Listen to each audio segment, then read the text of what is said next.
Okay, now we're at part 3. We're going to talk about the body of your speech. In your textbook, you will notice in the BB and IB textbook, which is where all the information comes from that I've been giving you, it tells you that there's different types of speeches, persuasive speech structures that you can use. Problem solution, Monroe's motivated sequence, cause effect. You can do any one of those that you want, but my suggestion is that you use problem solution. You have to use one of them. And I would say that use problem solution for this speech so that your main point number 1 is going to be your problem, main point number 2 is going to be your solution. See how I have it right here? Body of your speech, point number 1 is going to be the problem, point number 2 is going to be the solution. When you're talking about the problem of the speech, you need to say, according to, this is how you cite sources. If you're going to tell me that there is BPA in this bottle, who said so? What's the source that tells you this? Did you just make up that term? Tell me, where did you find it at? Did you read it in the New York Times? Did you read it in a book? Did you tell me where that information comes from? Because that brings credibility to you as the speaker. For example, let's say that I'm trying to deliver a speech and convince you to use technology and not be limited to the textbook to learn information. In trying to convince you of that, I would cite the source of a person that I heard at a conference a couple of weeks ago. And in this conference, they were talking about how students now drill through information. That it's no longer they go in the classroom, open up a textbook, read it, the instructor gives them the information, they slam the textbook, learning is over. That now a student will get on a site, let's say they want to know more about nonverbal communication, they'll click on a site that has links, and they click that link and it opens up more information. They have several links there, they click that link, it opens up more information. That the cycle of information never ends. And that our problem for instructors is we have a lot we have to know about when it comes to information, and we can't limit ourselves to our textbook.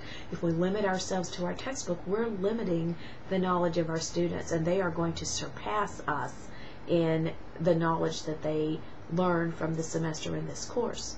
That's the problem. The solution is to learn how to use technology in the classroom and to keep up with that drill down. Now, that information is according to a speaker, I'll call him S. Wiedemann, because I can't remember his name, but according to S. Wiedemann at this conference a couple of weeks ago, this is what he was telling us.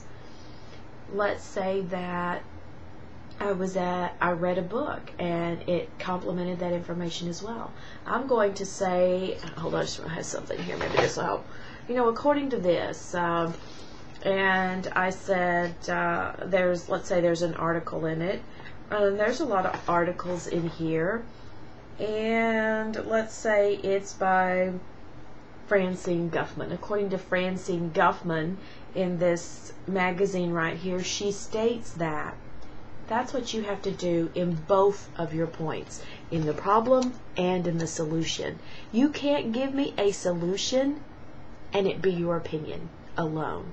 Yes, insert your opinion, but tell me what other source out there says that.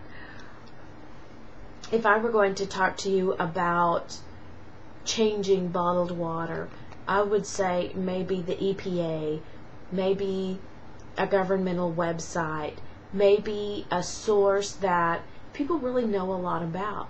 That according to them, we don't need to be drinking this water out of bottled water. This is what we should be doing instead. Here's the solution. I think this is a correct solution, and look, this credible source said this out there.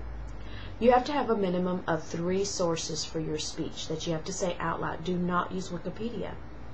Do not use Wikipedia. Now, if you want to look at it for yourself to gather information and drill down to find information, but don't cite Wikipedia as a source. Use Use newspapers, magazines. There's some good sites out on the internet. I prefer that you not use all three internet sources. It just says, look, I'm a little lazy, don't feel like going out to get some information, gonna do it all right here. Find something else, a commercial, a TV show. 2020, I love the 2020 TV show. You have to have three sources of information. You have to say them out loud in your speech at the time that you use them. Don't wait till the end of your speech and say, here's all my sources. You'll lose a lot of points for that. As you give the information in your speech, if you give it in the problem, tell us what the source is. As you give us some more information that comes from another source in your solution, tell us about that source. Okay, so the structure of your speech. You are going to structure this when you put your outline together and you have your introduction, your body, and your conclusion. In the body of your speech, you are going to structure it in problem and solution. You can do problem point 1, problem point 2, solution point 3, or problem point 1, solution point 2, solution point number 3. You can structure it any way you want, but you have to have problem and solution.